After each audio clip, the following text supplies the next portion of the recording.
that being said, hello everybody. Welcome back to Undercooked Analysis, the show that you enjoy. I'm David. I'm Alan. I have an energy drink. I have something my dear spouse Kayla mixed for me. I think it is gin and mango orange juice. Huh. Oh no, it's vodka, Kayla says from the other room. Oh yeah, she made me a screwdriver. Thank you. Okay. I don't know if the mic picked that up, but that's fine. I have a white pineapple monster. Oh, that actually sounds pretty good. Yeah. No alcohol tonight. Last weekend, I did nothing the whole weekend except make myself Mai Tais and play Tears of the Kingdom. And it got to the point where playing Tears of the Kingdom got pretty difficult.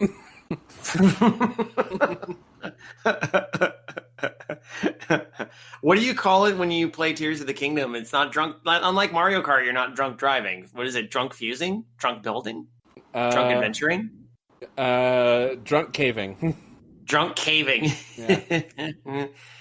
If you want to hear some of Alan's thoughts about Tears of the Kingdom, listen to the Dregs that comes out a week after this. It's a pretty good one. As usual, we nerd out about shit, mostly role-playing games and in relation to The Legend of Zelda. That's an early plug for Dregs, everybody. Yeah. But right now... Tune in later. Come back later for a special announcement.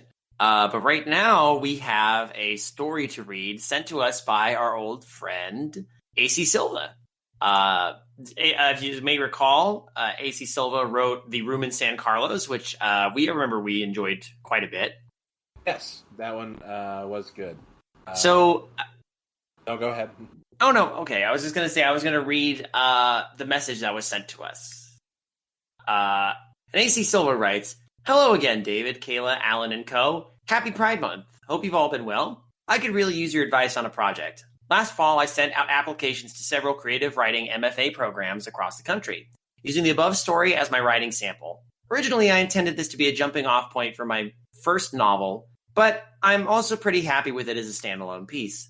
This version was published by Add to Cart magazine back in February. Side note, Add to Cart is a great resource for publishing strange, surreal, unconventional fiction and poetry. Several of their stories fall into UCA territory, and they're all free to read online.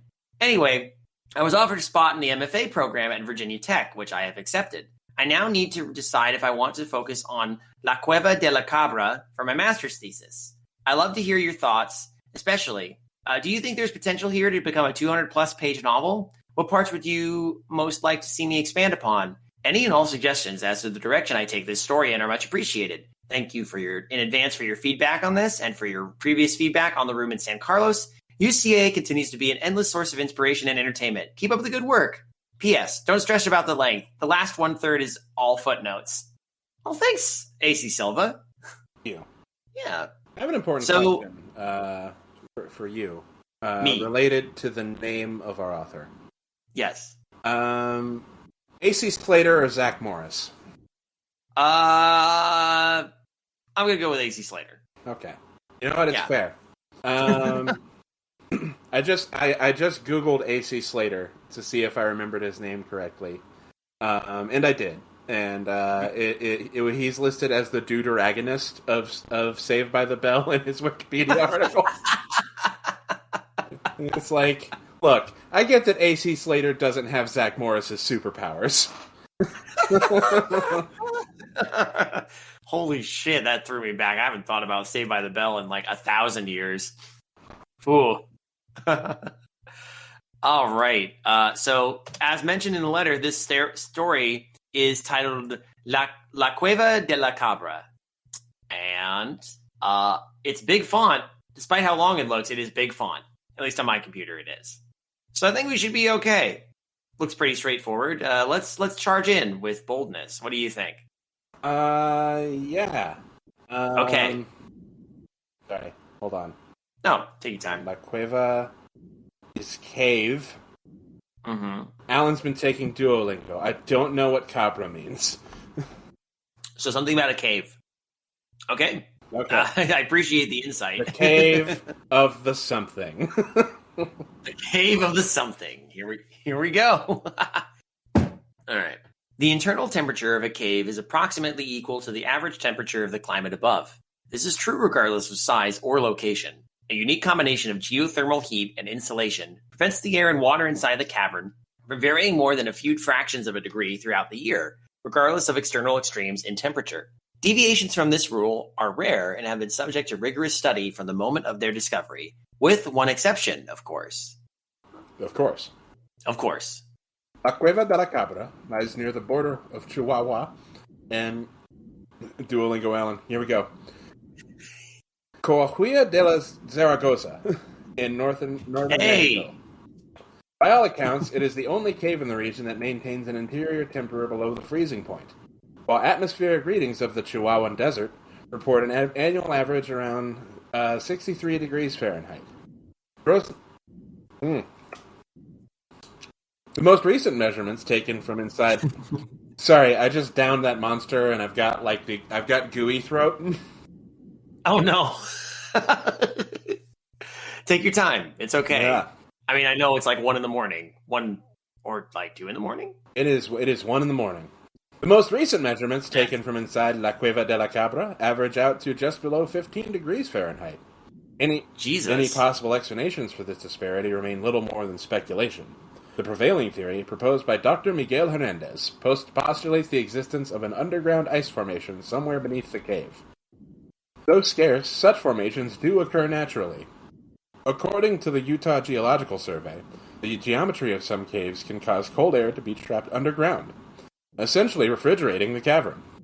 These caves have drawn much attention from the scientific community due to their potential to retain year-round ice in areas where permafrost is otherwise impossible. And yet, thus far, La Cueva de la Cabra has been left out of this conversation. Huh. That is, okay. Now, one thing to note is there are a lot of footnotes here. A lot. I'm just going to click on one to see where it takes me. For example, they actually lead to, a bunch of these actually lead to sources. Like, literally, AC Silva citing sources for this. Or at least whoever's writing this hypothetically. That is fascinating. Yeah, that's crazy. I love that.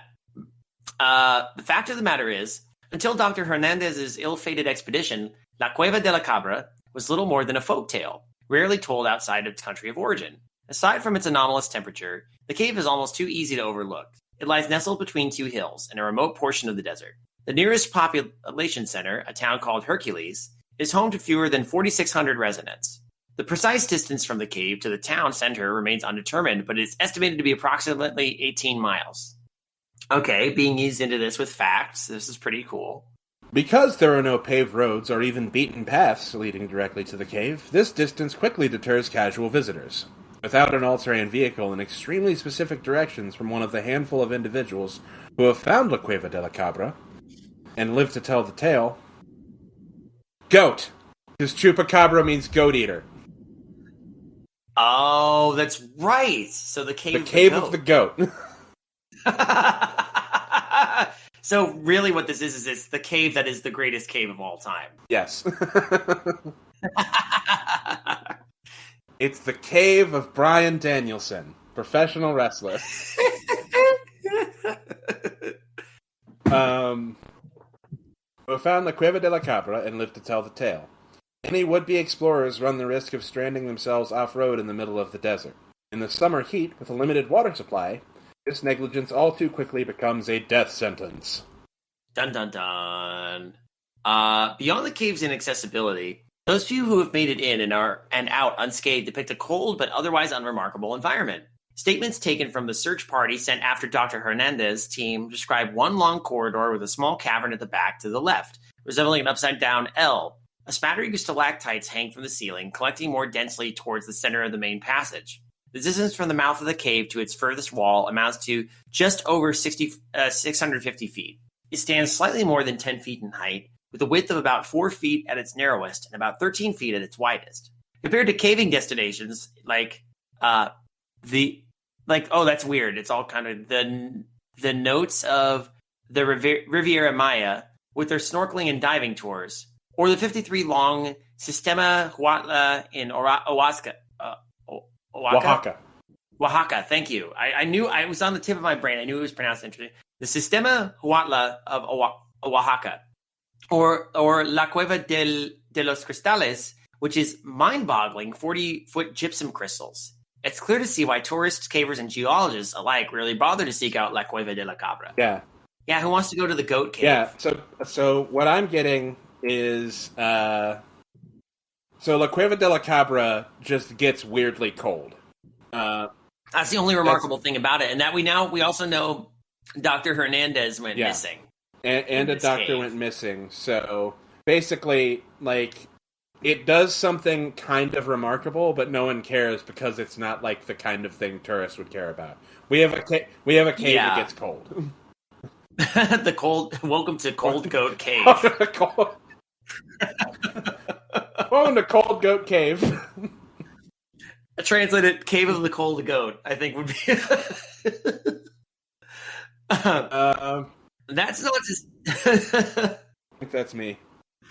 Yeah. Is it you? You're right. Sorry. It's cool. I'm just cracking.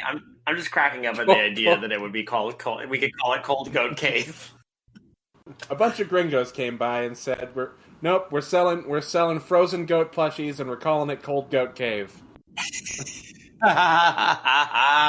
Put a hey, if it gets that cold in the cave, you can make a sort of like gimmick out of it by like setting up an ice cream stand in there. We've got a little plushie of a goat. He's wearing a puffy jacket. He's got sunglasses. He's got sunglasses on because he's cool.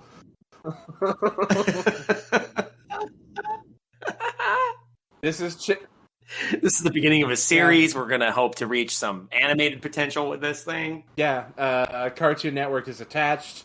Now they're unattached. Now they're attached again.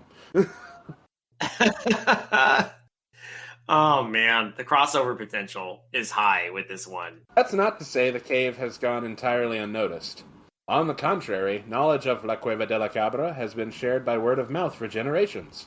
An exact date of its discovery would be impossible to pinpoint, but the earliest written record of the cave seems to appear in a collection of Mexican folktales titled simply Cuentos. Compiled by Ignacio Corán, Cuentos was originally published in 1890 and has been reprinted a handful of times throughout the 20th century, most recently in 1998. In this latest version, translated by Isabel Mann, the story of La Cueva de la Cabra reads as follows. Oh boy, here we go. I love folklore shit. This is awesome. Long ago, a young woman was engaged to wed a man she did not love. She protested the union, but once her parents laid eyes on her suitor's fortune, their hearts would not be moved. The night before their wedding, as the clock struck 12, she packed a bag with all that she could carry, crept into the stable, and stole a single milking goat. On the day of her wedding, the bride was nowhere to be found. Stricken with grief and anger, the suitor went to the girl's father and said, "Let us go from house to house and search until we find her." So they went to every house and stable in the village, but the girl was not inside. Then the father said to the suitor, "Let us gather the men of the village and go out into the desert and search until we find her." For 3 days they searched far out into the desert, and on the third day the girl's father heard the bleating of the goat. He followed the sound to the mouth of a hollow cavern. When he stepped under the cool shadow of the cave, however, the bleating stopped. He called his daughter's name, but no voice answered. There was no sound inside the cave, not even the rustle of leathery bat's wings. The father fled, for he knew no creature that ventured there would leave alive. The men abandoned their search, and neither the girl nor the goat were ever seen again. Well, now we have a mythical origin of the name. Yeah. Also, Duolingo Alan just wants to chime in here for just a moment and say that the book this came from, called Cuentos, literally means stories. I do want to note that there is a footnote here that is noting that this is cited to Ignacio Corán, Comp, La Cueva de la Cabra and Cuentos, translated Trans Isabel Mann, New York, Penguin, 1997, pages 34 through 37. So if this is not a real book, then the level of detail being put into here to making this have a real source, like this is an article, is really cool. Yeah, no, totally cool. I'm really digging this so far. Like, I'm wondering where it's going to go from here, but I'm kind of liking the way it reads. It's very again, it's very like just report-esque, and I dig that. Or so the story goes. Further, La Cueva de la Cabra earned its name from the version from this version of the tale or another, the presence of the Cabra, the goat, is a constant. One variation claims that the runaway bride was lured to the cave by the sound of the bleeding goat. But, when she sought refuge in the mouth of the cave, a chill struck her heart, and she turned and ran back into the arms of her betrothed. This chill, felt by either the father or the bride, is as far as any iteration of the story goes toward addressing La Cueva de la Cabra's signature coldness. Hey, Alan, what's your opinion on goats, like, in general? I like goats. There's a place not too far from where I live, called, it's far enough that I can say what it is. It's called the Deanna Rose Family Farmstead. Nice. Where you can go for a hike, and you can buy, for like $1, you can just, I'll usually give them like $10 to $20 and buy like a bunch of little bottles of milk, and you can just go amongst the baby goats and feed them. Aw, baby goats. Yes, I love baby goats. I go to that place sometimes to just go for walks, and yeah. I do like goats. I think goats, I think in general goats are really funny. Yes. So I think just by dint of this being about a goat is automatically making me go, haha, goat. Yeah. There's just something hilarious about goats. But they also have Satan's eyeballs. They do. I don't know if I related this story, but so where I work, and I've been kind of, nebulous about this before, but I work at a theme park. And one of the things they have at this theme park is there's a barn that they sometimes bring seasonally farm animals that do, and more often than not, there are goats. Now, one of my managers one of my team leads one time said, hey, you know what's funny is they bring them in early before we open them to the public, and I was walking by the window of the barn, and I knew that there were the animals in there, but we hadn't started letting people go in to see them. And all of a sudden I look up, and I got jump scared by a goat. Oh, good. And like, how did that happen? They said, well, I looked up in the window, and normally you don't, you look into the barn, you just see the windows, and there's nothing there. But I look up, and there's this white goat up on its, it got its hooves up on it like a box, and was just staring at me. And it was like looking Satan in the eye.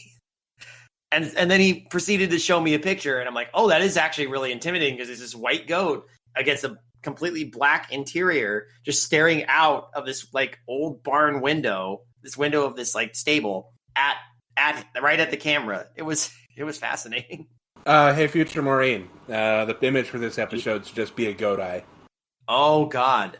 Well, we'll see what future Maureen can do. You get that one, Maureen? Oh, yeah, I got it. Don't worry about it. Okay. She's so good. I appreciate Maureen giving future David a break. She sounds a little more like Cliff Clavin every time she shows up. She's still finding her footing. Listen, the spirit of Maureen just keeps possessing people, and every time her accent decays more and more.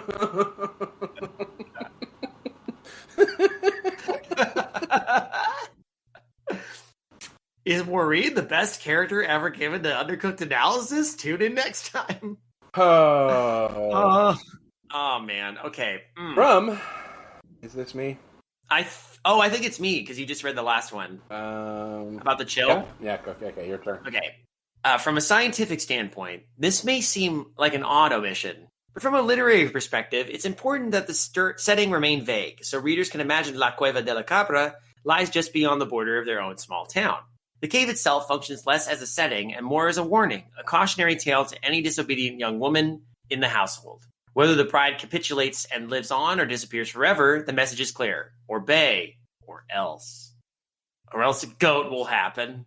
I mean, don't go fucking around in caves. It's just pretty good advice. Yeah, that's general. I love cautionary tales like this. I mean, fuck. Between that and like, hey, don't go out and play that night or a fucking weeping woman will come and eat your soul. Yeah. For more on that, listen to the La Llorona episode of Midnight Marinara. Anyway. They did a movie about that recently, and I watched like 12 minutes of it on a flight. I'm not, I don't think I think it's fair for you to say I think my version's better. There was another La Llorona movie that recently that I heard is quite good, but I did hear that. Is that the one where Danny Trejo is a cab driver? That might be the one. I think that's the one, because there's The Curse of La Llorona, which is like the Blumhouse one, and then there's just one that's just La Llorona, and I know the only reason I know about it is because it's well, for one, it takes its source material serious. It's not a part of the goddamn Conjuring universe, but also it's the 2019 one that ended up in the Criterion Collection. Ah, nice. That's the one that people should watch. Apparently, I need to watch it. Agreed. Also, if you want to hear Abysme be essentially Zach Baggins and then eventually get murdered by La Llorona, go listen to the Midnight Marinere episode. It's worth it just to hear Abysme try to be Zach Baggins. Yeah. Or a parody of Zach Baggins. Also, that's a chance for me to plug. Jameson Tapes will have a Patreon up soon. And after we watch movies, when Abysme and I have a good drunk going, we roll tape on us watching Ghost Adventures while drunk as shit. So I believe you titled that one. We keep changing what the name of. It's like Bring Your Own Baggins. Bring Your Own Baggins is the one that I heard. I really like that one as a title. But yeah. Anyway, look out for that in the near future. Hopefully, you heard it here first. Maybe. We put the last episode of Jameson Tapes up, and I say, "Hey, everyone, subscribe to the Patreon," and the Patreon's not a thing yet. Oh, true. Oops. Oh, well, it'll happen eventually, and then people can retroactively do it. But, hey, speaking of Patreon, oh, no, I'll say this. AC Silva is a patron. Thank you, AC Silva. AC Slater is not. Yeah. No, I never will be, probably. We are not patronized by Mario Lopez, so... Next paragraph is yours. And I know we don't have a lot of listeners out there, but if everyone can get the hashtag going, hashtag AC Slater, AC on UCA, and we can get Mario Lopez on this show.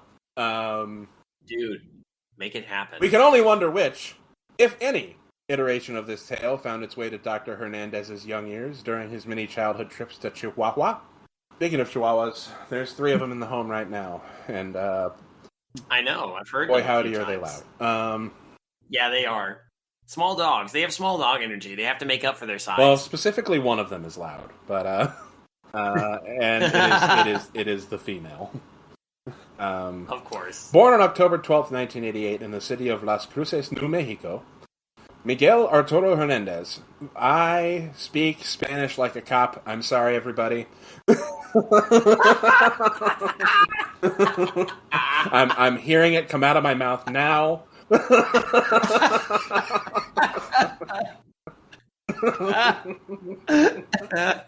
won't hold it against you, Alan. Don't worry.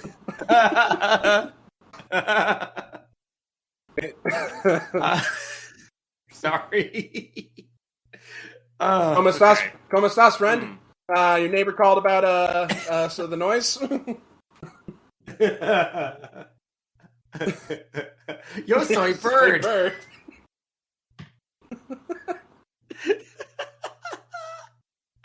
Okay, I have a confession to make right now.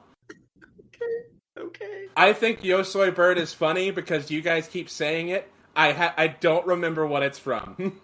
It's from the Autopia. Okay, yes. Yep, caught up. Because the character is Bird, and she introduces herself first in English, and then for some reason in Spanish she sounds even better, but she's always like, Hola, yo soy Bird! Oh, God, it's good. I also like when you're getting loaded into the Doom buggy.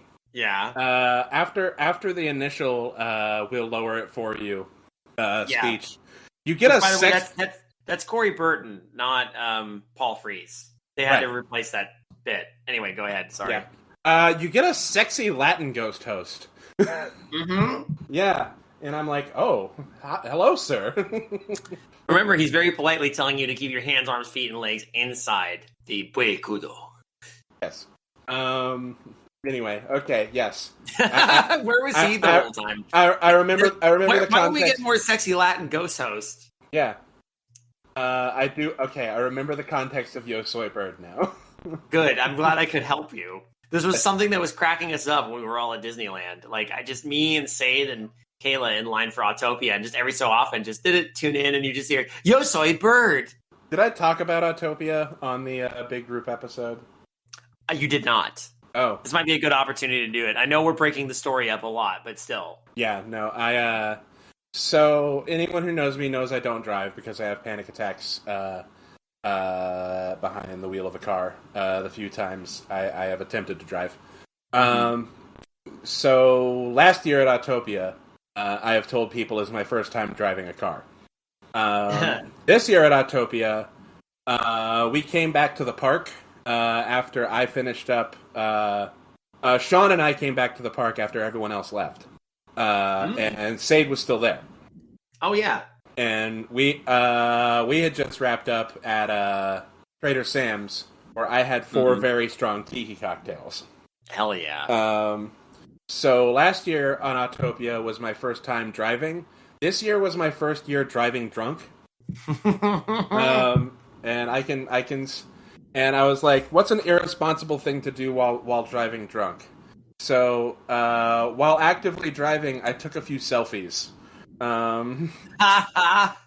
I can send those to you later, but you showed me those. Yeah, I do remember that, but just you saying it out loud is just making me laugh again. But then again, I'm drinking, so yeah.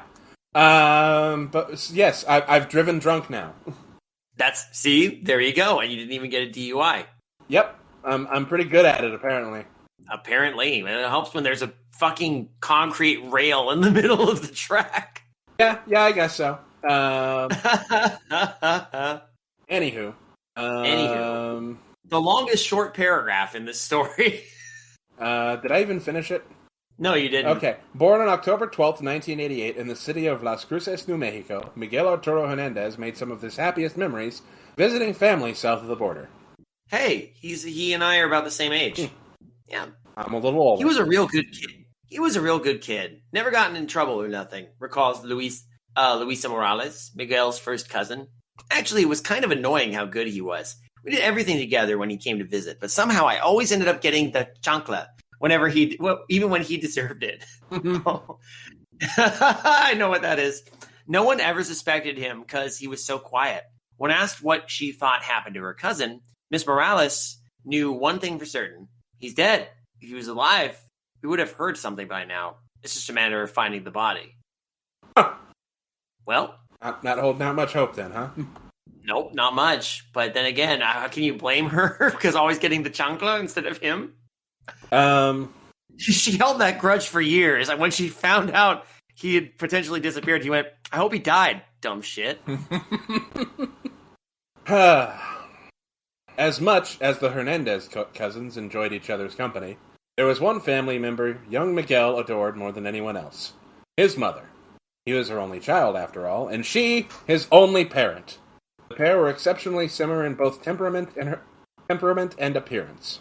He had her chocolate brown eyes and heart-shaped face, her shyness, intelligence, and striking curiosity. Mother and son remained close as little Miguel grew up and left home to continue his education, a pursuit which Marianella adamantly encouraged. When he earned his doctorate, Dr. Hernandez dedicated his dissertation in her honor. Para Mama, mi seguidora primera y más feroz. By the way, I went ahead to look at the footnote of that one. It says, Miguel Hernandez, erosion of the prevention thereof of a warming world. Dedication, PhD, dissertation, Princeton University, 2013. Damn. Again, loving the footnote details. I dig it. Huh. But before Miguel Hernandez could grow into the auspicious doctor of geology he was destined to be, he would have to follow his mother across the country. The pair relocated to Richmond, Virginia in 1996, effectively putting an end to the sibling-like relationship he shared with Luisa. Wow, I really skipped the period there. Luisa. Miguel was devastated by this separation, not to mention the social challenges of adjusting to a city whose Hispanic residents account for less than 7% of the population. Even so, he managed to find one companion with whom he could commiserate, a neighbor boy by the name of Alexander Bryant. A match made in heaven, the senior Mrs. Bryant called them. In an interview with the Las Vegas News Network, they'd come home from school together, Mikey always with his head down, always frowning at something. A rock, a bug, a book, whatever. Frown at that bug. Frown at it. Frown it. You do it. Whatever the boys got their hands on that day. And then there was Alex right next to him. always with a smile at his face, having conflicting emotions towards the bug.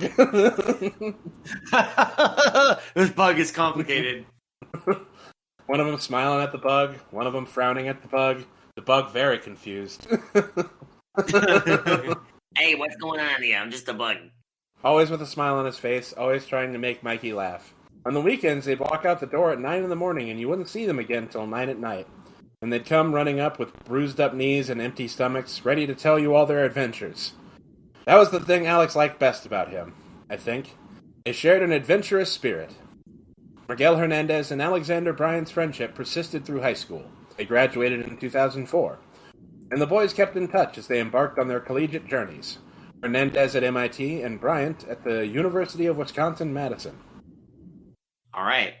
Looking at this footnote again. 18, The Look Back, Episode 4, Please Come Home, hosted by Samantha Hahn, featuring the Bryant family, aired September 14th, 2018 on Las Vegas News Network, LVNN. There's a story being told here in the footnotes, too, so I'm keeping tabs on one of the ones that seem most interesting to me. Also, if we go back earlier, if you want to know what Pero Mama, mi seguidora primera y más feroz means, I do want to know. Pero Mama means for mom. And then there's a bunch of other words. Yeah. Spoken with the confidence of someone who's doing a lot of Duolingo. Anyway. Primera means first? Yeah. Primera is the first, or number one, basically. Premier. Number one. Yep. Mm-hmm. And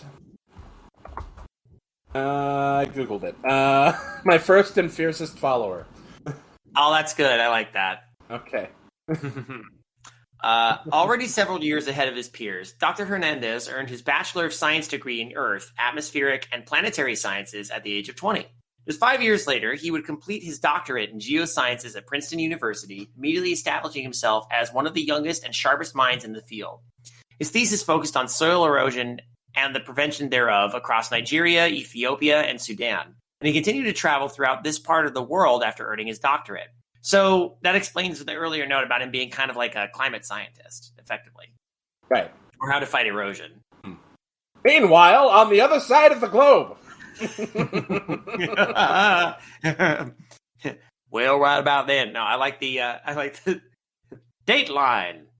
Meanwhile, Ness and his men speed towards Capone's hideout. Meanwhile, on the other side of the globe, Alexander Bryant was making a smaller but no less ambitious name for himself in the field of meteorology. Although he was no star pupil, Bryant nonetheless earned his bachelor's degree in 2008 and returned home to Richmond, where he interned for the local branch of the Weather Channel. But it wasn't long before his adventurous spirit took hold. Hey, can we talk about the Weather Channel for a second? Yeah, we can talk about the Weather Channel. They put the Weather Channel on at work all the time. Do you know the Weather Channel has like real TV shows and shows movies on occasion now? No, I did not know this. Like, what the fuck? Wow, what? Why? What's the point? Isn't the Weather Channel about the weather? So they also there's a game show, and I'm trying to remember what it is. What? And it has nothing to do with the weather. It's called Funny You Should Ask. Oh my god. And it's you gotta be kidding me. It's straight up the old game show thing of they get a bunch of comedians and it's Hollywood Squares without the Hollywood Squares setup. Well, it's Hollywood Squares without Gilbert Gottfried, so that's what matters. You fool! They also show movies that like are kind of weather adjacent, and God, I messaged Abysme about a movie they showed that I think we should watch for the show. Like the Weather Channel was straight up showing a horror movie because it was set in a place where there was snow. The flimsiest of excuses, the loosest of connections, and there it is. Holy shit. Yeah, it was about a guy and a girl who were like trapped in a snowstorm inside their car and like keep visiting by a ghost of a police officer. Oh so my God. ACAB, but yeah, it's man. I had to keep looking up and being like, "This is the Weather Channel." It was for one thing. Oh my god. Yeah, the weather, it's like, oh god, any TV channel is going to go that way, but of all things, the Weather Channel. Also late at night, they play their own Weather Channel version of what is essentially America's Funniest Home Videos. Oh, what? Yeah. So anyway, there's my tangent about what the fuck's going on at the Weather Channel lately. Thank you for informing me about what the fuck's going on at the Weather Channel, because I had no idea. I don't watch television anymore. But it wasn't long before his adventurous spirit took hold, and he followed its call to Las Vegas, Nevada. Not as a tourist, but as the brand new weatherman for Channel 6, LVNN. Well, that would explain why this character has some notoriety later, since I'm looking at some of the footnotes, and it's interesting. His PDF his resume in 2010 is being listed as a source, by the way. Those already familiar with Bryant's story know that while Alexander may have lacked Dr. Hernandez's insatiable intellect, he more than made up for it with raw charisma. True, he could analyze atmospheric data sufficiently, if not prodigiously, but he was a natural on camera, and the case with which he maintained his famous smile quickly earned him popularity among executives and viewers alike. Nonetheless, it is necessary to acknowledge that hindsight may have colored public perception of Alexander Bryant's tenure at LVNN. After all, people paid similar compliments to Kathleen Bryant before her husband's disappearance. Oh, he also went missing? Oh, well, I mean, there was a little bit of hint of that with the whole thing about Please Come Home, featuring the Bryant family in 2018. Yep. Piecing it all together. Asked what first attracted her to the young, charismatic weatherman with a big dick, Mrs. Bryant replied, "Same thing everybody remembers about Alex. His smile."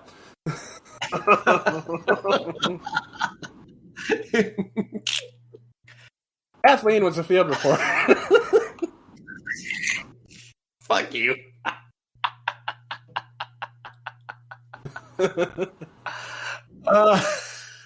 Kathleen was a field reporter at LVNN when Alexander joined the team. "I was mostly doing traffic, a few public interest stories, your standard local news fare," she recalls. Not that there weren't big urgent stories to tell. McFadden had a monopoly on those. Him and Olivo. Olivo? Olivo? Yes! Very common name, Olivo. That sounds like if a racist person was naming a Greek character.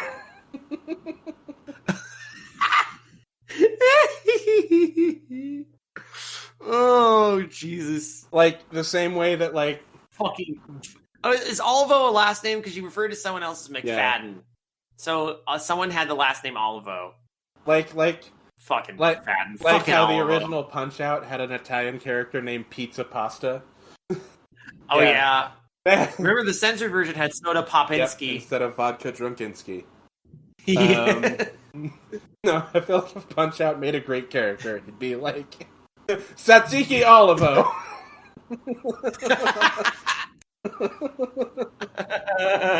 Oh, man.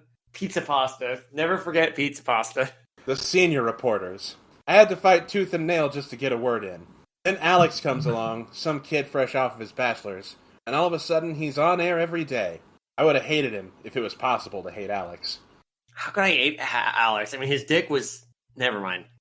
Instead, according to Kathleen, their chemistry was instantaneous. He asked me out 3 or so months after we met. I think certain people were surprised it took so long. But he was young, 5 years younger than me. That was enough to catch their attention. I found out later the camera guys made bets whether he'd dump me for one of the interns on purpose. Or propose. On purpose. On purpose. Wow. Okay. That was a great faux pas. I think certain people were surprised it was so long. It took him so long. Sorry. He had to tuck it into his sock. It was crazy. It was that long. By the way, Kathleen Bryant, interview with the author, June 13th, 2022. This allegation has been more or less confirmed by the Channel 6 crew, some of whom have been eager to comment on their former colleagues' contributions to LVNN. A sound engineer who worked on the show alongside the Bryants went so far as to describe Kathleen as vixen-y, with a clear preference for young men with big, and then the microphone cut out. This particular crewmate requests to remain anonymous. Let's see what the footnote says. Oh my god, yes. It says, hold on. This person's requested to remain anonymous, and yet it says, Christopher Barnett, from mistress to suspected murderess, inside the mind of Kathleen Bryant, Las Vegas Review, March 4th, 2019, 14 to 16. This is getting complicated. I was expecting all this stuff with just a fucking goat cave, and now we have all this nonsense about I remember when this story was about a goat cave? They vanished into the goat cave. I'm preparing myself for that. To her credit, Kathleen made no attempt to conceal her reputation from her future husband. Maybe it was her honesty that inspired Bryant to propose to her just 18 months, or maybe he was hoping to discourage certain behaviors from the rapidly growing fan base. After all, the young fiancé's rocketing success can only be matched by the rise in popularity of Facebook fan group Soccer Moms for Alex Bryant. Facebook fan page of the local weatherman, November 2019 through February 2019. Yep, just all sorts of MS painted pictures of Alex Bryant with like circles drawn around. Like it's there. You can see the eggplant. It's right there. Oh shit! Like they used to do with fucking Mike Matei. Oh damn it! Thought we were gonna go all this time without talking about Mike Matei's dick. It was only a matter of time before we talked about Mike Matei's dick. Oh Jesus fucking Christ! Everyone listening, go Google Mike Matei's dick. Unless you're under 18, in which case go listen to another show. Why are you here? This is explicit. Get the fuck out. The happy couple moved in together in July 2010, and 1 year later they were married. Even after all the speculation surrounding their relationship, the wedding was an undeniable success. Both of their families, friends, and associates at the network filled the halls of Caesar's Palace in droves. Damn, they got married at Caesar's Palace? Yes. That's pretty good. What was it like? Asked the Bryant's former colleague, Samantha Hahn, in her bombshell interview. Was it a magical wedding? Oh, yes, Kathleen replied. The happiest day of your life? The happiest night of my life. Seriously, he had to wrap it around his thigh.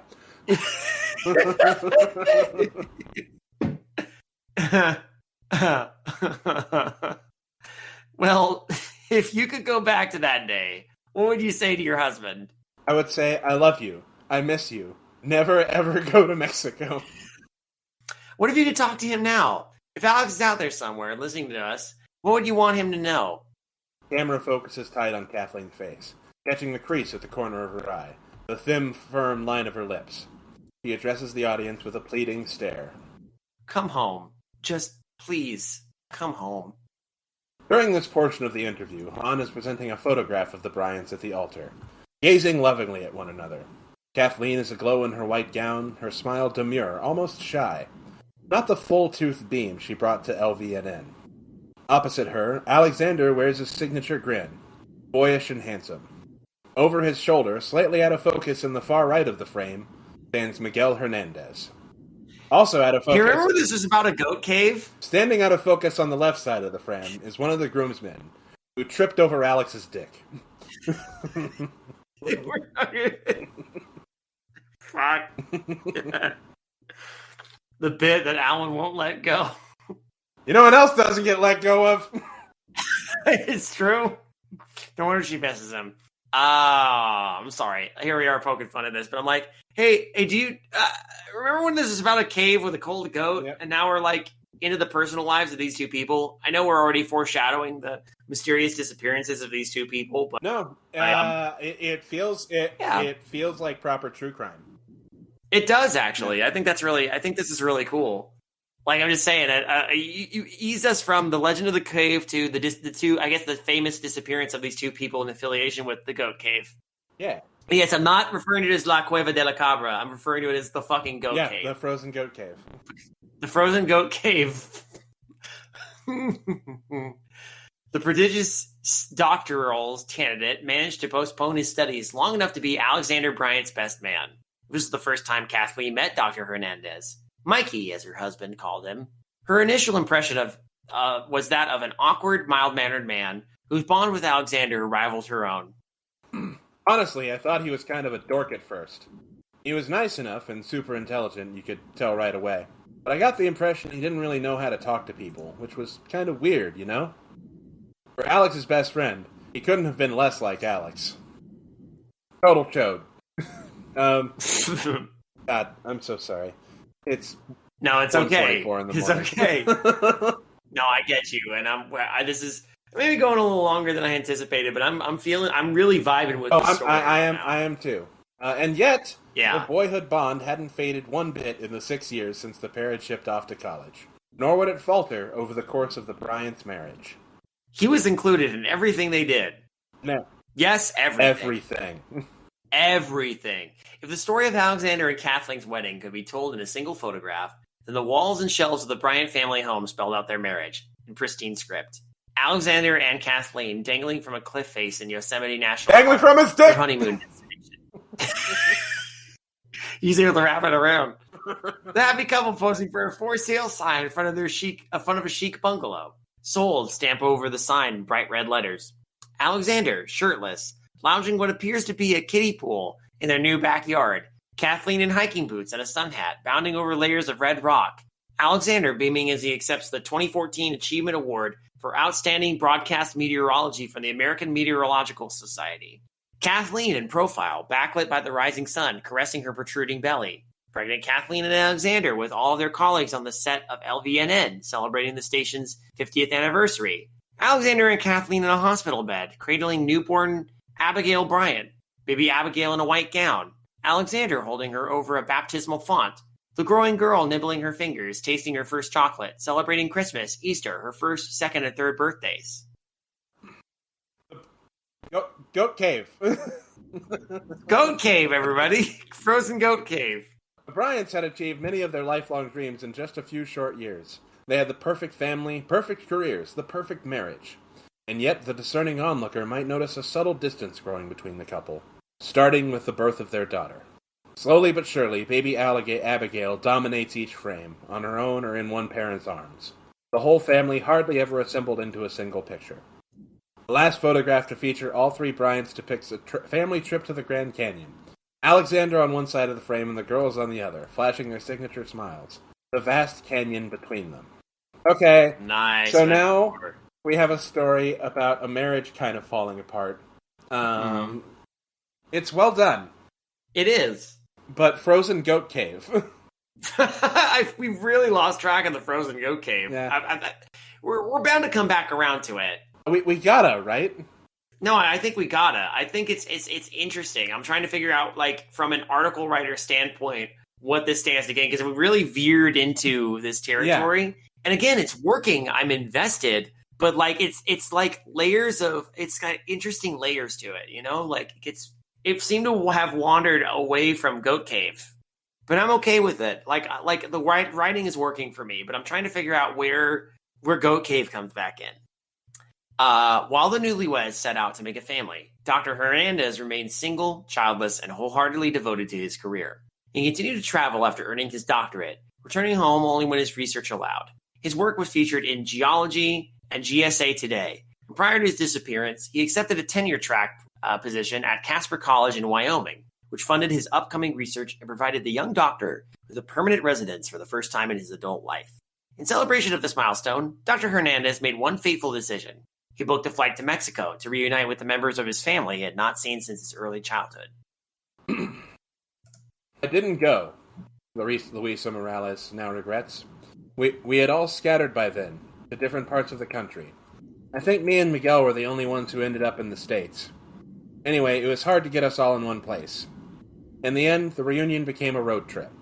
Dr. Hernandez drove for more than 11 hours between his abuelos, grandparents, in the city of Chihuahua, and his cousins at the Universidad Metropolitana de Coahuila in Monclova.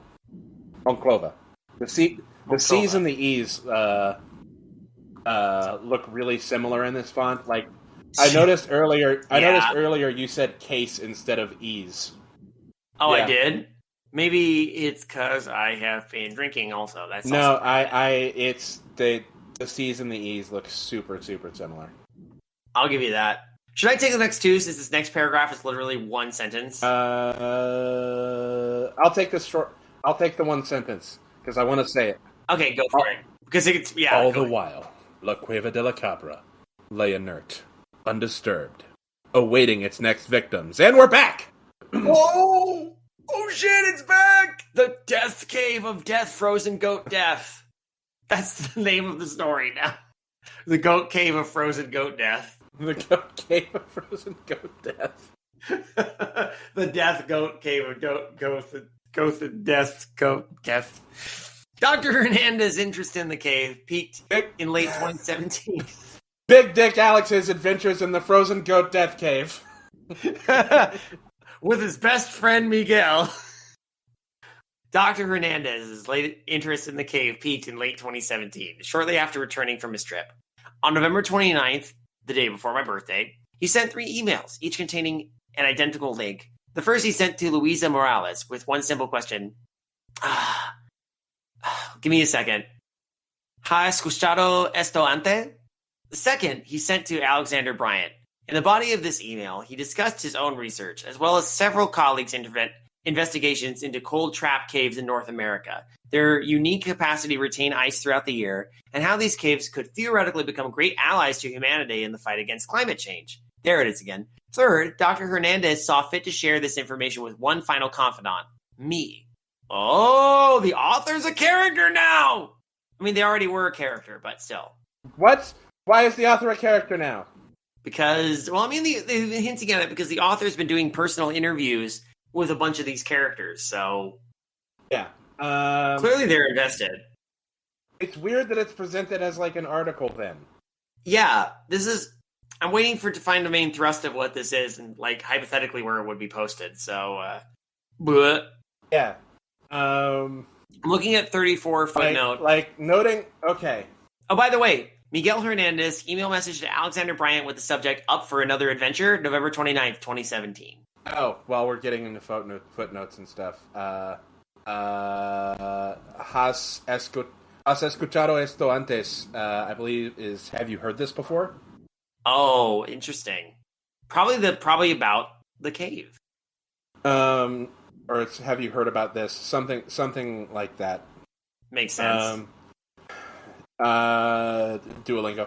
So I'm a little worried now. Why? Because this story just spent so long introducing 2 characters, and I'm really worried our author's about to introduce himself. Okay, well, I guess we will see, because the next paragraph is where that kicks off. Okay. I met Miguel God damn it. Yep, there it is. I met Miguel Hernandez at MIT long before he was a doctor of anything. Though I've always preferred the liberal arts and he the sciences, we share a sense of anxiety for the fate of our planet, and a certain indefinable chemistry. Okay. Oh, author bias, this is great. Okay, fucking sweet. Okay. We kept in touch over the years, albeit infrequently, so I was not at all surprised to discover, out of the blue, a message in my inbox with the subject, "Thought this would be right up your alley." Ah. Hombre que entró a la cueva con 10 dedos y salió con 11. Closer to a legend than a folktale. Just wanted to take that for you. No, carry on. You got this. This story pops up in a handful of horror forums across the web, primarily on Spanish-language sites. But Dr. Hernandez managed to find an English version to share with his monolingual associates. The title is translated as, "The Man Who Entered the..." What? What? Whoa, what? "The man who entered the cave with 10 fingers and left with 11. Oh, no, they did that trick where, you count down on the fingers of one hand, 10, 9, 8, 7, 6. Then you count up on the other one, 1, 2, 3, 4, 5. 6 and 5 is 11. That's how you grow an extra finger. The story takes place during the Mexican Revolution. No, context. What the fuck else is going to happen in this story? This is so bonkers. Hey, Alan, was the room in San Carlos this bonkers? No. It was pretty bonkers, but not like this bonkers. And again, I'm having a good time, but like, I'm waiting for everything has to converge at some point. I'm waiting for the convergence so bad. Okay. The story takes place during the Mexican Revolution. For context, the war was the result of decades of mounting conflict between the terratenientes, who owned the land, and the campesinos, campesinos, who worked the land. As legend has it, a wealthy young terraten. Oh God! I think that terrateniente. I think that means. I think that literally translates to earth tenant. Yeah, terrateniente. That makes sense. Fled north toward the U.S. border in the hopes that his riches may buy him refuge from Pancho Villa's men. Now we're getting historical context. Okay. I do appreciate this. It's just grounded. I like this. Yeah. But what the fuck? This is bonkers. Yeah. Even when in context. Yeah. And again, I want to stress, I like it. No, me too. Yeah. This story. AC Silva, you got us. Yeah. It's okay. No, this is like watching a gymnastic routine and like they've like quadruple double fucking somersaulted, like knit a sweater, fucking did that thing where they flip their eyelids back. Just a ton of. They've done so much in the air, and now we're just waiting. Like, how the fuck are you going to land now? I'm waiting for it. Holy shit! And I think we're doing this late at night, and I have been drinking. It's like reverse UCA because I am dead clean sober right now. It really is. I've only had maybe 1.5 of a drink. So he rode by night and slept by day, and when the campesinos found his horse, he continued on foot. He rode by night and slept by day. He's a lumberjack, and he's okay. After untold hours wandering the desert by moonlight, the young man stumbled across the Cueva de la Cabra. Had he any knowledge of the cave's reputation, no doubt he would have carried on a little farther. But he only knew that dawn was fast approaching, and he needed cover from the sun and his pursuers. And he could have been anywhere, but this was the story that... So according to this is the story that inspired Miguel Hernandez to look for the cave? Yes. Okay, just wanted to remind myself what the context was. The man shivered as he entered the cavern and felt his breath thaw with each exhale. Nonetheless, he pulled his coat tight around his shoulders and laid down to rest. But as he began to fall asleep, a sound near the cave's entrance brought him to his feet once more. It was a man's voice, maybe 2 or 3 men.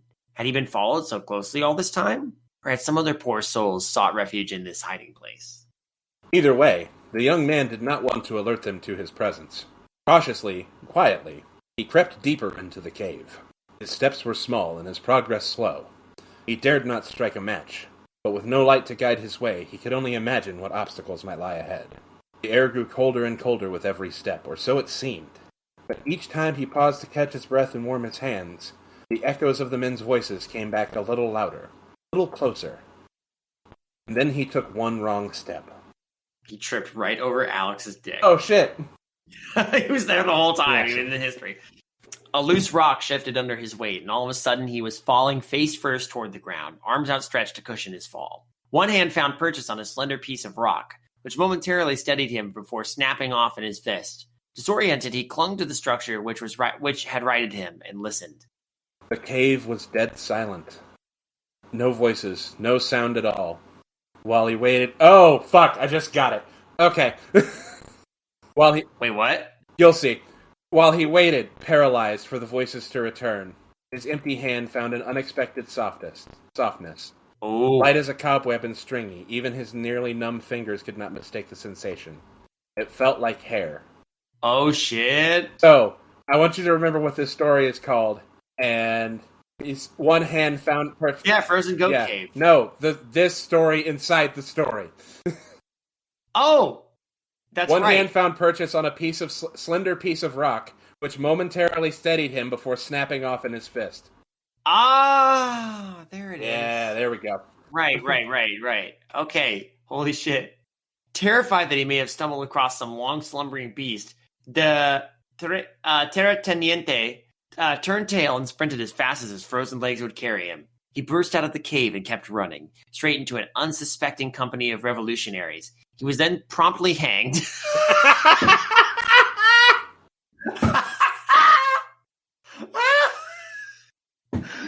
Only after his body had thawed in the midday sun did his frozen fist unfurl and reveal the finger he had ripped from the thing in the cave. Okay, so the thing he grabbed on to catch himself was a frozen dead body, and he ripped off their finger. Yeah, that's fucking cool. And then he touched the frozen goat.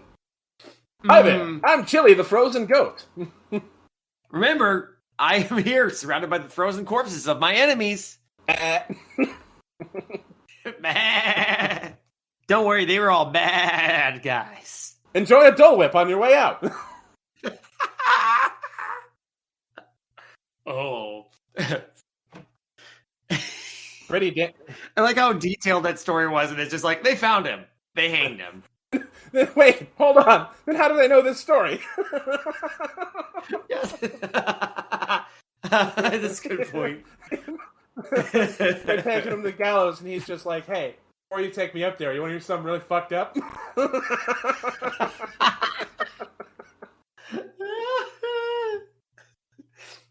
And Pancho Villa never found out about that. Pretty damn spooky, I wrote back, and thought little else of it until word of Kathleen Bryant's rescue and all that it implied reached my office. Wait, Kathleen Bryant's rescue? Hang on a second. Rescue? Wait. 39. Miguel Hernandez, response to email with subject, thought this would be right up your alley. December 3rd, 2017. Huh. Okay, I guess we need to read for more context. Yeah, we will. Although, you said pretty damn spooky, and my mind immediately went to, pretty spooky, huh, folks? Hey, you want to see something really scary? Oh, shit! Other expedition into La Cueva de la Cabra. This much is certain. Dr. Hernandez arrived in Hercules on August 8th, 2018. He secured 2 rooms for himself and his guests at a hotel on the outskirts of town, rented a silver 2015 Jeep Wrangler, and consulted several incredulous locals about the location, or the most efficient route, I should say, to La Cueva de la Cabra. 3 days later, Alexander and Kathleen Bryant flew into Aeropuerto Carmago in Chihuahua, the nearest regional airport. That night, the trio shared a raucous reunion dinner at Antonitos Locos. They were seen by several regulars, and Mr. Bryant's MasterCard was charged for the meal. According to staff at the Hotel Real Paraiso, the Bryants left their room at approximately 10 a.m. on August 12th and walked to the Astron gas station next door, where Dr. Hernandez was filling up the rental car. They chatted with the attendant, paid in cash, and drove west into the desert. Yeah, this is definitely feeling the true crime angle, you know? Now that we get to this point. Long build-up, but we're here. Yeah. Looks like we made it. It's incorporated. We made it. Mm-hmm. They did not return to their rooms that night. By the end of the week, when it was time to check out, hotel staff found both of the Bryants' passports in their bags, which had not been touched since their first night in town. The Jeep Wrangler was located 3 days later, near the mouth of a cave. The search party recovered 2 notebooks, a barometer, and a broken headlamp, but none of the missing persons. Word of their disappearance soon began to circulate north of the border as well. The Bryants' absence was immediately noticed when they failed to return to LVNN, and Dr. Hernandez missed his new faculty orientation at Casper, the friendly ghost. Oh boy. The friendliest ghost you know. Finally, 11 days after the team set off in search of La Cueva de la Cabra, Kathleen Bryant was found wandering Death Valley National Park more than 1,100 miles from her last known whereabouts. Holy fuck. Oh, shit. Okay, now I get it. Okay, now I get it. Thank you. According to her rescuers, she was mumbling to herself and appeared to be intoxicated, though toxicology reports later revealed that she was not under the influence of any substances. Oh, the mystery just deepened big. Yeah. Holy shit. David Lynch, did you have anything to do with this? I can't say for certain. For all you know, I am AC Silva. Damn. But the mystery is more important. It's like a golden goose. Take that into consideration, ABC, you stupid fucks. An ambulance brought Kathleen Bryant to the emergency room at the Southern Inyo Hospital.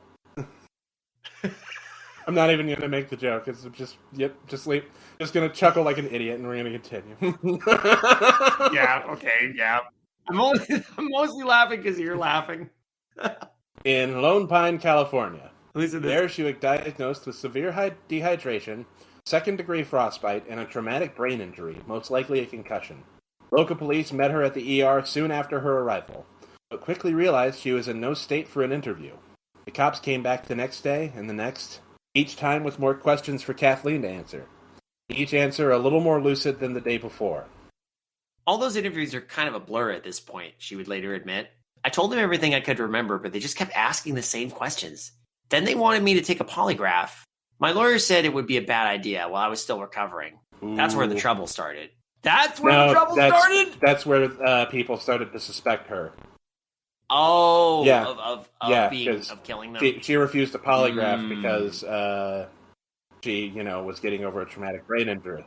Oh yeah, she was on the. She didn't take it on the advice of her lawyer. Okay, that makes sense. So immediately everyone was just like, "Yep, she did it." Yeah.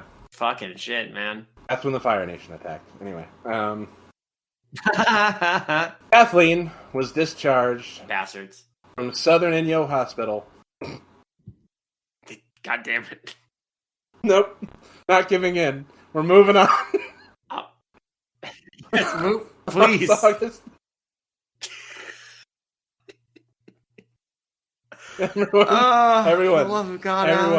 Everyone listening. Just complete the joke. Write your own version of Who's On First with Inyo Hospital. Where is he? Inyo Hospital. I don't have a hospital.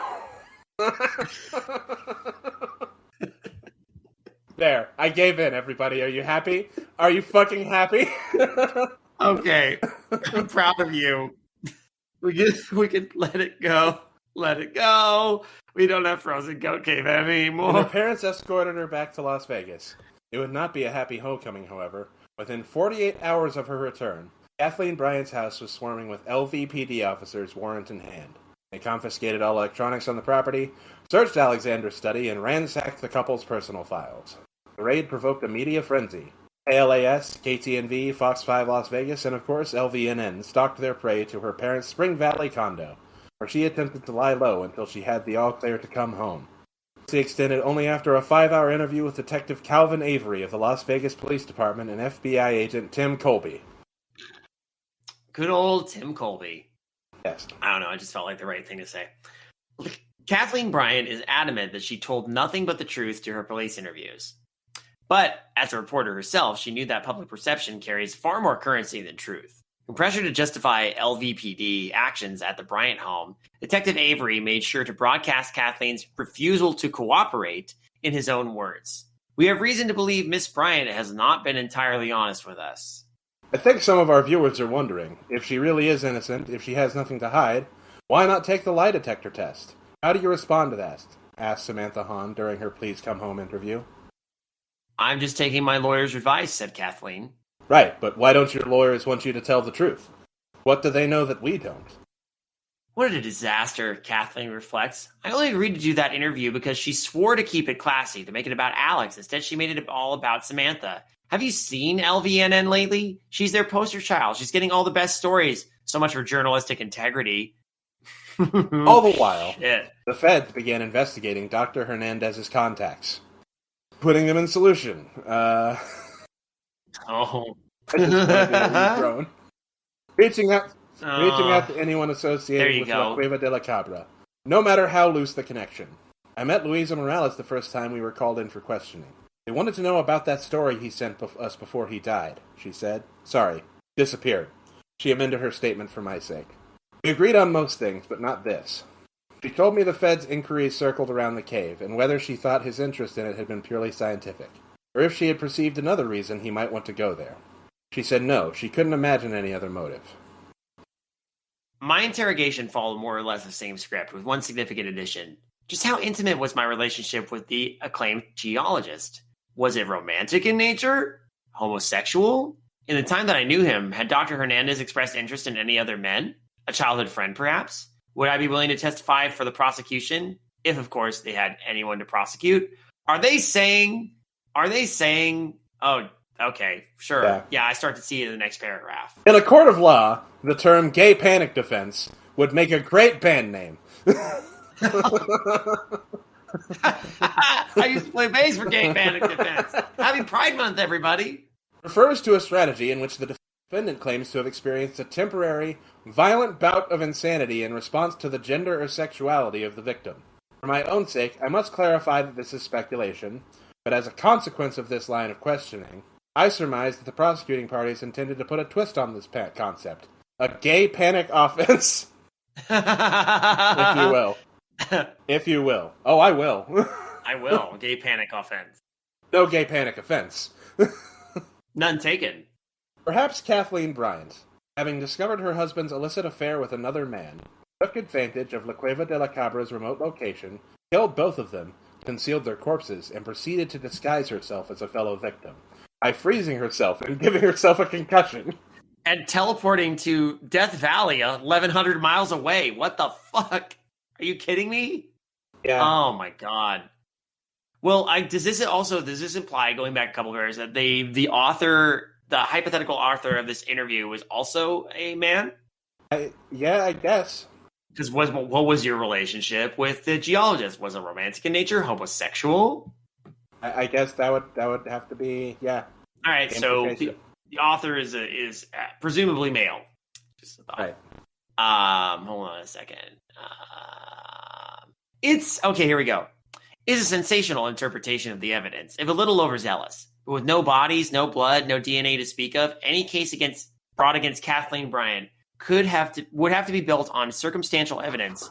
Kathleen's injuries, her difficulty explaining what happened in the cave, and the mystery of how she ended up in Death Valley all indicate some degree of deception on her part. The prosecution would have to arrange these omissions into a plausible depiction of her means, motive, and opportunity. By the end of 2019, Kathleen's impending arrest and trial seemed all but inevitable. But then, much to Kathleen's relief, the whole world shut down. Yep, we're going there. Yep, there it is. The unstoppable machinations of the law ground to a halt thanks to the COVID-19 pandemic finally making landfall in the United States. In light of this glossy new tragedy, interest in the Bryants died as swiftly as it had been born, and La Cueva de la Cabra slipped mercifully back into obscurity. In December 2020, the FBI passed their investigation off to the newly elected DA, who has not pursued the case further. Still, Kathleen keeps in close contact with her lawyers. I kind of appreciate that we're in an era now. I know it's only been it's been 3 years since that started, and it's crazy to me that now you can use that as a narrative device historically. Yep. What a world we live in, huh? I know, right? Mm-hmm. They would kill me if they knew I was talking to you right now, she says, loving her gaze at me. She's just as striking in person as on camera, perhaps even more so in the aftermath of her ordeal. The purple circles under her eyes have never quite faded, and the bones in her face and fingers stand out a little more prominently than they did on LVNN.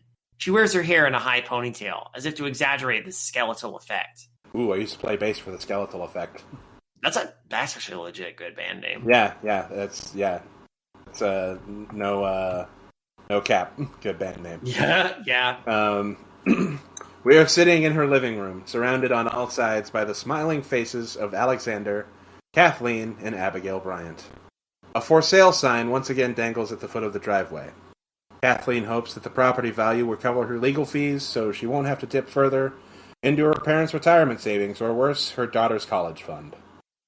Her father is entertaining Abigail in the next room while we talk, his smoky voice rising and falling in cadence with the little girls.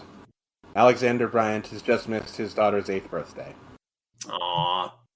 There was something I was going to mention that I'm trying to wrap my head around it, but it's escaping me, so... Well, we're getting to the end of the footnotes, so that must mean we're getting close to the end here. Yeah. My own investigation into his and Dr. Hernandez's... Oh, that's what it was. Okay, hold on. Did he invite them down just because he was like, hey, I'm going on a funny, funky cave expedition. Come down, BFF. I guess. And wife. That seems kind of weird, because this guy... Wasn't the whole expedition for, a climate studies thing, ostensibly? I guess that's the idea. Huh. My own investigation into his and Dr. Hernandez's disappearance dried up along with everybody else's. Only recently did I pick up my old files and start arranging them into something like a coherent narrative. Louisa suggested I reach out to Mrs. Bryant. to see, after all these years, what pieces she might be willing to add to the puzzle. I did not expect a response. Kathleen had refused every invitation to interview since Samantha Hahn's ambush. I saw no reason why she would choose to speak with me. Louisa, on the other hand, was more confident. I'll talk to you, she assured me. She has a type. I guess Miguel did too. Well, he was the best man at he was the best man at their wedding, so I guess there's some weird connection there. The lights never go out in the Bryant family home. All day and all night, the windows glow a shimmery bluish white. Kathleen has switched to LEDs. They're more efficient, she tells me, and brighter. He was right next to me, closer than you are now. I could have touched him. We were holding hands before the lights went out. Oh shit, here we go. This is the story Kathleen Bryant claims she told time and again for the very first interview at the Southern Inyo Hospital in her final confrontation. Fucking yeah, you got me. You got me, son of a bitch. I get it. Southern Inyo Hospital in her final confrontation with the FBI. This is the story that convinced them she was lying, or at least not telling the whole truth. This is where the supernatural part comes in, gang. We made our way to the back of the cave, made sure Mikey had all his data, and then we finally turned around. I was glad to get going. We all bundled up before we went in, but not enough to keep out the cold. It couldn't have been more than 20 degrees. That's fucking cold. The trio were in good spirits as they trudged back towards the mouth of the cave, moving considerably faster than they had on their journey. Dr. Hernandez was convinced his theory was correct. He intended to write up a brief summary of their findings that evening, and return in the morning to gather further evidence. Alexander Bryant made a joke. Something about the chupacabra, Kathleen recalls. God damn it. And the odds they might encounter him in a place like this. And now they have to tell us all about this. Originally the brainchild of a Puerto Rican woman who stayed up too late watching scary movies. Bullshit. Come on now. The chupacabra rapidly gained infamy in Mexico and the southern states in the 1990s and early 2000s. And small-time farmers began to blame the creature for attacks on their livestock. Despite its reputation as one of North America's most popular cryptids, the legend of the chupacabra is widely understood to be fiction and entirely unrelated to the mythology surrounding the cave's titular cabra. Thank you for taking so long to explain something unrelated. Yeah, that was... Okay, that paragraph feels weird, you know? I'm just saying. I told Alex... That's my only real criticism. Yeah. Everything else has been pretty solid. I've been really enjoying it. It's very good. Yeah. But also, according to it was in I think it was in the 1970s that in Puerto Rico they started getting animal attacks that were blamed on the chupacabra. And yeah, I know it was identified supposedly in a sketch by a woman from Puerto Rico, but I don't know. This paragraph feels weirdly dismissive considering everything we've already dealt with. Yeah. I don't know. Maybe it's also because I just watched a bunch of shit about the history of the chupacabra, but I told Alex to knock it off. It was dark enough in there to get spooked without imagining some kind of monster waiting to pop out at us. He just laughed me off, said we were all a little too old to be scared of the dark. I asked Kathleen if she knew any of the lore surrounding La Cueva de la Cabra at the time of the expedition. To my surprise, she claimed she didn't. If I heard any stories about people going missing in that cave, I wouldn't have come. I wouldn't have let Alex go either, but he probably knew that. You're a dick, Alex. Don't take Seriously. People into a disappearing cave and not tell them it's a disappearing cave. I have a theory, by the way, since based on everything you did so far, and you're probably on the same page as me, but all those stalagmites and stalactites in the back of the cave, frozen people. Yeah, very possible. They walked for 30 or 40 minutes before they realized something was wrong. As Kathleen describes it, we came around a bend on the way in that took us to the furthest, darkest part of the cave. But heading back, our path never curved. We just kept walking straight down. We should have been climbing out of the cave. I just realized something. Hmm? God damn it. What? If she told this story to the police, even if they didn't believe her, why has no one gone to check the cave yet? But I thought they did, didn't they? I don't know. I don't remember. But... Like, there was a search team that was sent out, but I guess... Like, I don't know. Mm-hmm. Yeah, no, that's I'll fair. backtrack a little bit to see if that was a thing, but...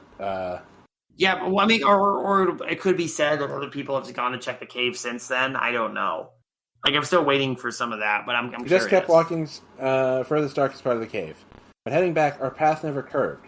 We just kept walking straight down. We should have been climbing out of the cave, but instead we were descending. I said we should turn around, but we were all pretty sure this was the direction we came from. And if it wasn't, the boys wanted to see where it would lead. And then they died. Yeah. They kept walking.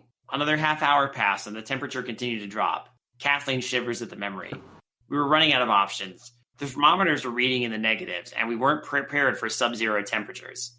Eventually, I just stopped, and I wouldn't go any further. Nobody argued. Alex thought we could have got disoriented somehow and wandered down the wrong path. Mikey said no, that wasn't possible. It was a small cave. As was described earlier, it was a pretty small cave. This tunnel we were in, there were no stalactites, no memorable formations, just one long chute. He said it looked man-made.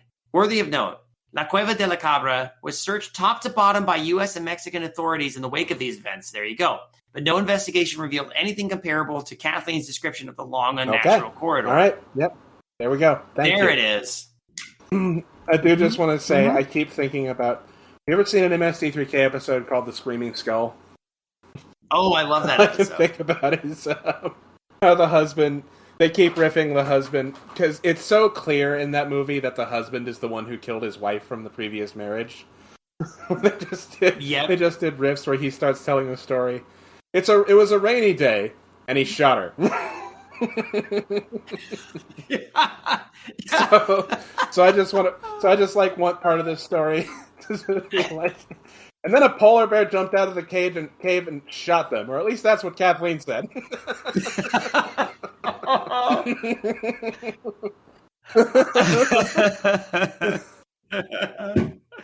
I just want to say, though, while I'm thinking about it, that movie, despite being pretty terrible, has some really cool ghost effects in it.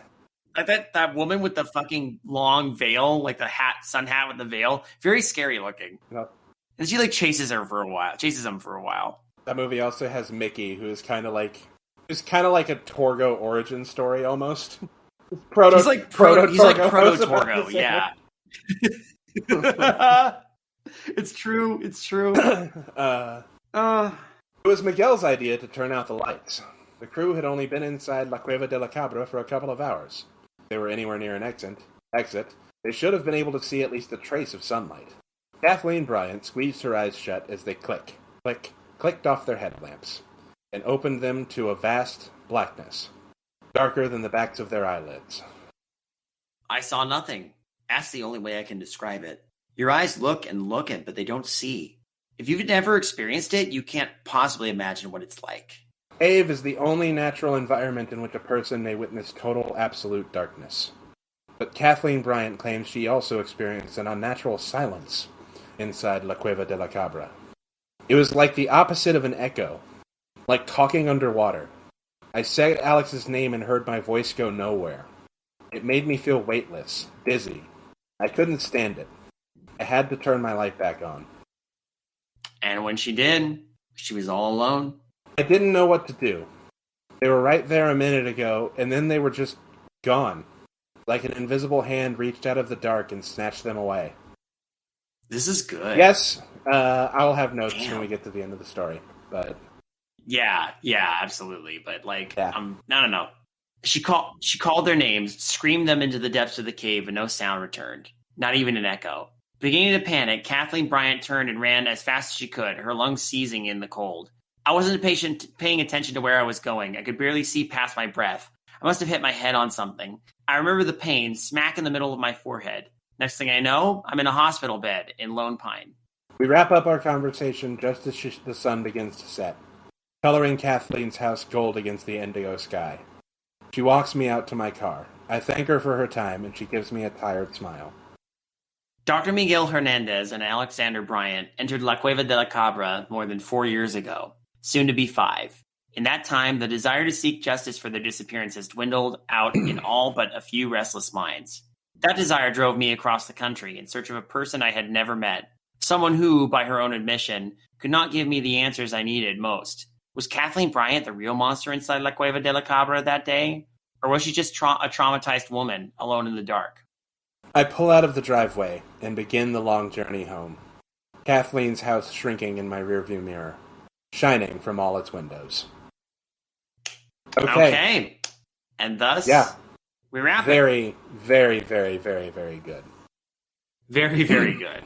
This was, and the thing is, this one's already been published, so to speak, here in Add to Cart magazine. So I do want to say, first of all, thanks to AC Silva for sharing this with us again and trusting us with our feedback here. Already been published, so it's pretty solid. Short read, all things considered. It took us a while because it's us. Idiots. We're dumbass. I will say, in my dumbass opinion, I loved it. So if I had to give this story a note, and it might just be a me thing. Okay. And I can think of several reasons off the top of my head to, shoot down what I'm saying. Mm-hmm. For as long and detailed as a journey as it was to get us to that ending, I would have maybe one other thing in the ending.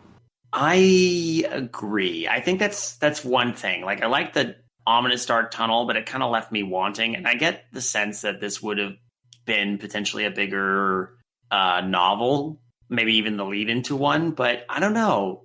I feel like it works really well as a short story. And I think what I find, the mystery lingering is a good thing. But I think I wanted, I'm with you. I kind of left wanting a little more.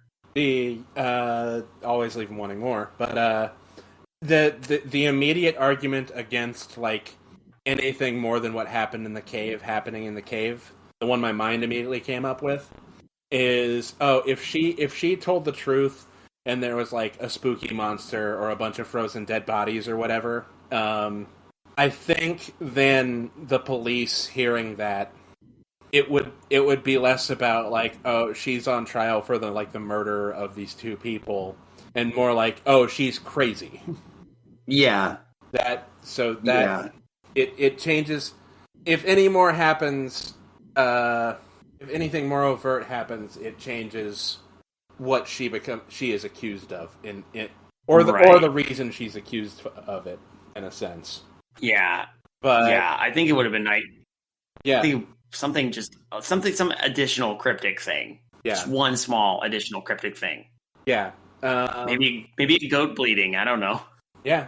Maybe they just see one single goat, unbothered by the cold, just bleats, and then it goes dark. That'd be spooky as shit. Yeah. Also, why is she the only survivor? Does that have to do with the legend about the whole thing? The fact that in a lot of the legends, it's people are scared away from the cave, and it's usually a woman. It's like a cautionary tale for women. Yeah. That's... It might just be that. Mm-hmm. But yeah, that complaint is super, super small. Overall, this is fan-fucking-tastic. Agreed. I think to answer the question I have, the one thing I think we agree, the thing we'd want to expand upon is a little bit about the most cryptic thing that everything was built up to. Mm-hmm. Any and all suggestions as to the direction I take the story are much appreciated. I guess that's really the main thing. I don't know if I could see this as a 200-page novel. Maybe if some of the background stuff was expanded upon a little bit, maybe, or maybe you front load a little bit more. I don't know where you'd go from here, unless our author actually goes to the cave to learn the truth, or try to. I will say that I think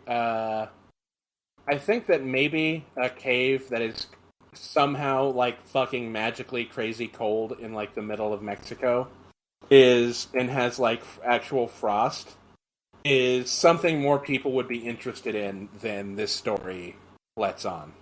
Yeah. They kind of toy with that at the beginning where they say, oh, it's not as interesting as the cave that has a bunch of crystals or anything. It's still pretty interesting, though. Yeah. It's still something I think would draw people to see it. But otherwise, yeah. Mm-hmm. Again, very, very small complaints. Very, very small. They're not even complaints so much as just mild criticisms. Yeah. But I think otherwise, this is this is a really solid story. Very solid. Yeah. Frozen solid. And I appreciate... absolutely frozen solid. As solid as Alex's dick. he actually can't get a hard on. He just passes the fuck out. He doesn't have enough blood in his body. The wedding night was very awkward.